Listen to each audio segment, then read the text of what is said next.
Hello, it's Missy. Thank you for watching. Today I'm excited to be sharing another update with you.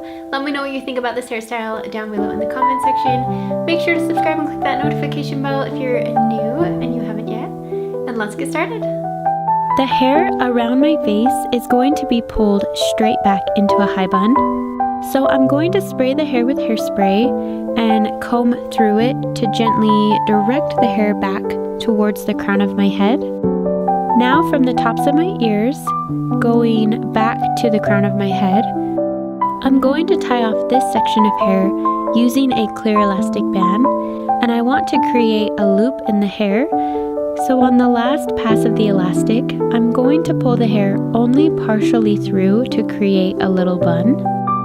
Now I'm going to take the remaining hair and create another little loop as well. So I'm going to brush all of the hair upwards towards the first bun, and I'm going to take another clear elastic band and tie this over the section.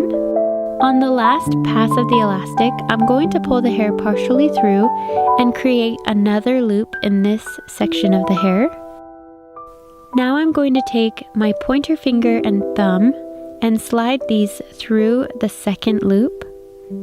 Then I'm going to take the top bun and pull it through the loop of the second bun.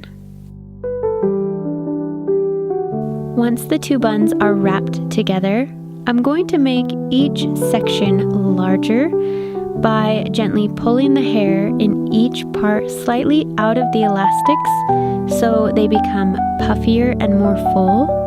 You can make these as big as you'd like as long as the hair doesn't fully come out of the elastic. Then with the ends left hanging out the back, I'm going to pin these up towards the bun. I kind of want the style to look like a messy bun. I just want to shorten these pieces so they're not hanging down as far. So I'm just kind of bringing them up towards the elastics and then pinning them with bobby pins. Then I'm going to grip sections of the bun with bobby pins and pin these down against my head. This will make the bun more flush with my head and also help create a more symmetrical shape. You can be creative with this part of the hairstyle and shape the bun however you like best, leaving pieces out or tucking them in and creating the bun as large or as small as you'd prefer.